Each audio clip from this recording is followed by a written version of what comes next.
Check it out, blue chain. It's gonna go on the 660. It's blue, Maico colored, really. But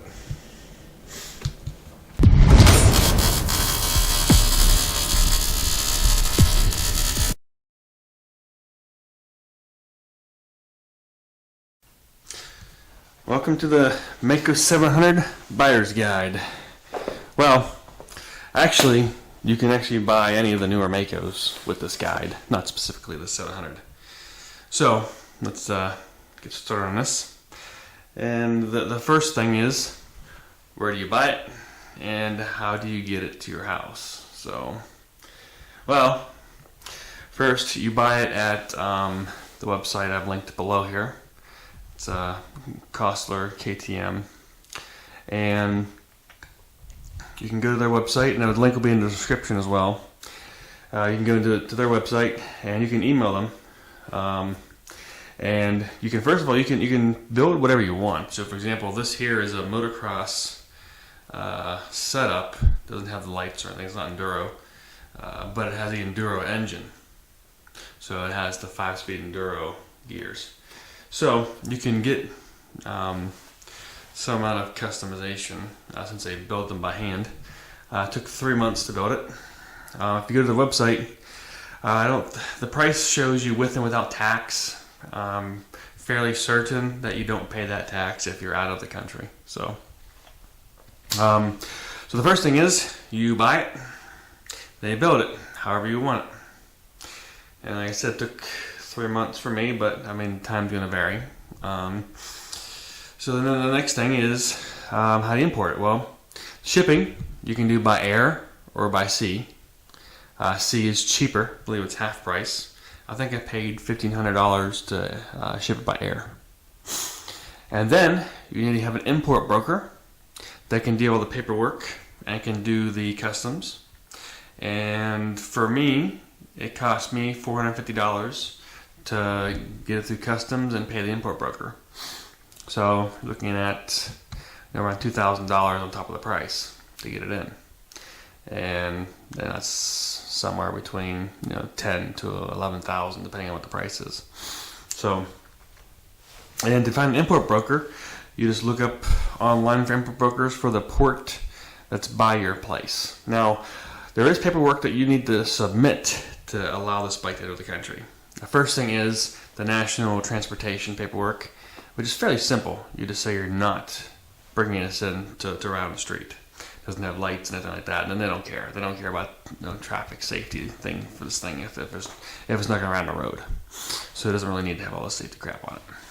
Now, second thing is for the EPA. The EPA does not have emissions testing, and nor does it actually allow importing of two-strokes right now. So, because they don't pass the EPA emissions. Now, you can import them if they're grandfathered in, like greater than 2005, like a lot older than that. But so there's two ways you can import it through the EPA. The first way is get a competition racing exemption. This is where you submit the paperwork and you justify that you will be using this for competition racing. And there's about 10 things you need to submit in order for that to happen. And then they'll either approve it or disapprove it. And they'll send you back your terms and conditions. The second way you can import it is you're allowed up to 3 vehicles, I think, for every so many years. And you just say that this is imported as a personal item and you do not plan to sell it. And if you check up those 2 boxes, then they'll also allow you to import it. So that's the gist of importing this bike. And again, that I'm specifically talking about the United States. Whatever country you're in, you have to check your specific laws on how you import the bike. So, but for the United States, that is the basic of how you would import this bike.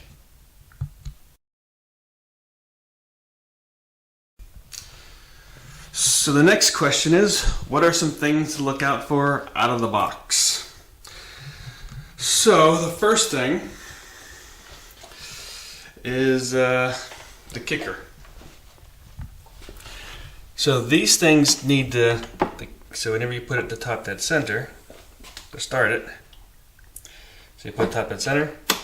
Now see how it's caught up there? It's mounted forward, but you hear that click and it doesn't catch right there. If you have it mounted backwards, that pushes it down, or back to the original position. It pushes it down further down here. So then you can't start it because it's, see how much it is? Sometimes you can catch it there, but doing it like this does make it so that you can catch it higher up and you always get a good kick on it, because if you don't catch it high up, you will not get a good kick on it and it will not start. So you mount the kicker forward. Now it does hit on the pipe, but if you want to start the bike, that's what you got to do. Second thing, optionally of course, I put on this front number plate gas tank and have it siphoned in there because this is an extra 1.3 gallons, and of course this thing here eats up gas pretty quickly. And I also put Evans coolant in it, and I have radiator fans.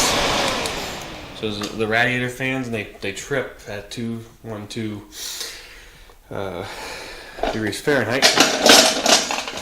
So that was some things I did. The second thing here that's out of the box that you may need to think about is putting on a spark arrestor, because it does not come with one. It comes with an HGS exhaust. So if you need a forestry-proof spark arrestor, I actually just buy the CR500 and put it on. I modify the pipe there so that it fits, and that's also why you can see it angles out a little bit. If you cut it closer and cut out the bend, you wouldn't do that much work. I didn't care. I just put it on as far back as I could, so I still had the bend in it, as you can see there. So it bends out, but you can see the same thing on that Maico 500. So yeah, so that's one thing I'll look for. Second thing, or the next thing is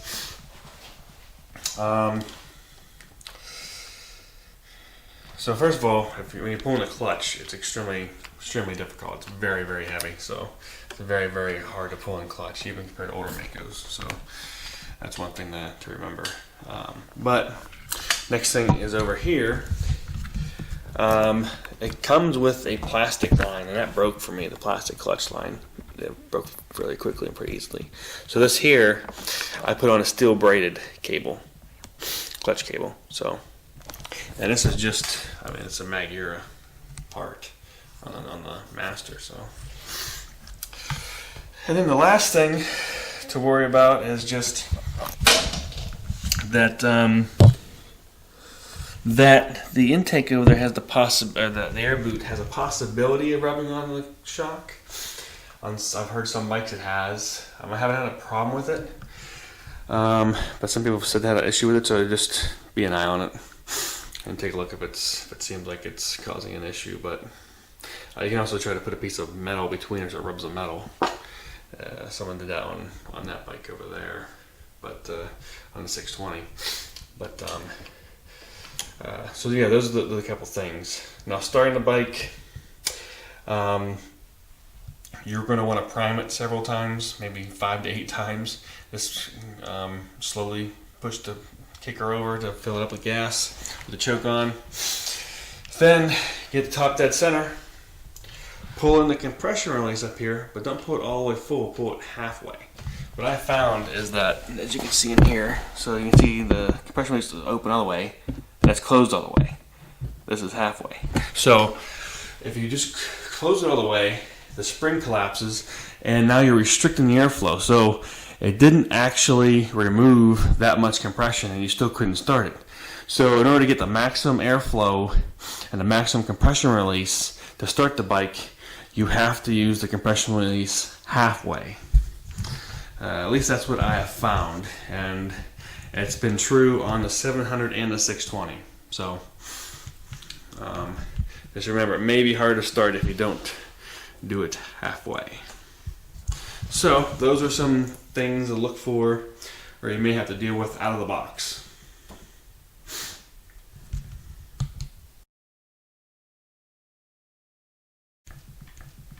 So the next thing people ask about is parts availability. So First of all, you can always go to Costler and get any parts. So, can you get other parts outside of Costler? The answer is yes. It depends on what bike you have and what part you're looking for. For example, the 500, the piston is the same all the way back to 1981. So you can pretty much get it from any Maico dealer in the U.S. Because Maico dealers in the U.S. usually deal up to 83 or so. They usually don't deal with the newer bikes. So that's one thing. Second thing is the plastics. So the gas tank and the rad shrouds are Maico specific. However, the front fender, the rear fender, the side plates are 2000 YZ250. The seat cover, if you wanted to replace it, not use the Maico logo, like this one over here, then that actually is a 2000 YZ250 or 250 seat cover. And the seat foam is the same. It is also YZ250. However, it's been modified because of how this bump is here on the gas tank. It makes it indent into the seat. And so if you buy seat foam from a YZ250, it actually has an outdent here. So you have to cut this piece out so that it goes over the seat pan and goes over this. But otherwise, it's identical for the YZ, the seat cover. Like I said, these parts here, like these different set of those, you can get them around here. You can get them in the US. So those are easy parts to get. The front forks, this is a KTM part. And here are you can see here's the KTM part number, if you're interested. You can look that part number up. Let's see. It's still versions of the triple trees here. The X dimension for these is 20, so keep that in mind. So yeah, and everything here, like I said, it's all like KTM parts for everything. So for the triple trees. So. And I will say that the back wheel and the hubs and everything are Maico specific. And they have a certain number of holes in them that's different from other bikes. So, at least from what I was told, I haven't put that together yet. But so it's not. The hubs are made in Germany, so you have to kind of get those from Costler. This is an MOR, I think, rear wheel rim. So ideally you can put any KTM front end that uses those parts. So that would mean you can then use any KTM parts for like the front disc guard if you replace the front forks with KTM parts. I'll put the name on what these are from, but these are off of a KTM as well. These fins here, plastic fins. So a lot of parts also go back. Bearings you can get anywhere. All the parts also go all the way back to 1985, like the transmission and stuff in here. As far as adding extra parts on, for example, I put a skid plate on this thing, and it's very hard to find those older Maico skid plates anymore. So what I found is that like a 1990 CR250 or CR500 skid plate can usually bolt directly up to these things with just drilling a couple extra holes to move the clamps, or use a U bolt. So CR250 skid plate. And so yeah, those are some of the easy modifications, or some of the easy ways you can get parts. I mean these, for example, these things here, these plugs and everything can be got here. They go back to 83, so those are easy to find. So a lot of things you're going to be either able to make something work or find a shop or find a Maico dealer in the U.S. that has these parts. Otherwise, you can always go to Costler. So, I mean, the real question is, what parts do you think you always need to replace? And then figure out where you get those parts from. So one other thing I was going to show was the foot pegs. I don't really mind them, but as an experiment, I put on a different foot peg, as you can see on the side. Wider one. To get on this side, you have to look at the engine. I haven't felt like taking the engine off to put it on. I have a complete video actually on this, so on how you do this modification. But here's the actual foot peg right here. And there's a slight grinding you have to do on that side right there just to get the fit on, but that's about it. As you can see, it's just a KTM 125 to 525 foot peg. So with a slight modification, those fit right on. So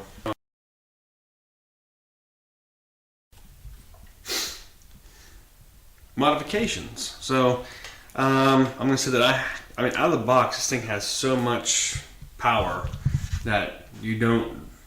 I mean, I don't need to modify it for trail riding. So if you need to modify it or you want to get more power out of it, a couple easy things is the first thing is change the pipe. This is a 500 tuned pipe. It's not tuned for 700.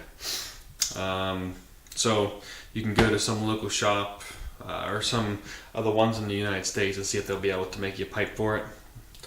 Like what, LED or Bills or something. Otherwise, you can go to Germany. I bought this Zabel 700 torque pipe from Germany for $450. And this one here gives you a lot more torque. And I've heard lose about 500 RPM on the top end, but it's a torque pipe. You can also go to Scalini. I know some people who have taken their Maicos 700s and 500s to Scalini in Italy, and I've heard that costs around $2,000, but you get a very good tuned pipe, whatever you're trying to tune it for, top end or bottom end. Another one that someone else has done, which maybe at some point in the future I might have video or be able to talk more details about that project, but they modified the intake to take a larger reed cage. Now obviously that's not something that's very easy to do or even straightforward for just anybody to do. So, but that is, I mean, if you're going through and trying to modify this thing to get the most power out of it as you can, like I said, the pipe and that intake there are some things you can look into, among probably a lot of other things. But like I said, out of the box, it makes plenty of power. A couple things people ask is why, if I put smaller ratio in the back, why it doesn't spin out. That's because these things have such low end torque, you don't need a lot of RPM to have the power, hit the power. It's not like a sudden surge of power. It's something you can easily just roll on. The 620 has more of a hit, but it has a different ignition. So yeah, you can roll on the power on these things fairly easily. I mean, pretty much if you set the idle up high on this bike, you could probably pop the clutch and ride around the trail without ever touching the gas. I mean, it has that much low-end power. And so a lot of people also don't understand that. So first of all, this thing does not rev very high. It cuts off probably around 7,000 RPMs or tailing off. So it does not rev high. It's a huge single piston, so it has a lot of friction. And so you don't want it to rev high. It'll last forever just going slow. So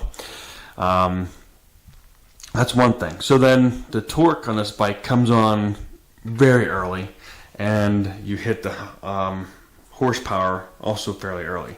So for example, at the peak horsepower is around 6,000 RPM. That's like 78 to 82 horsepower. And then it tails off. Now people compare it to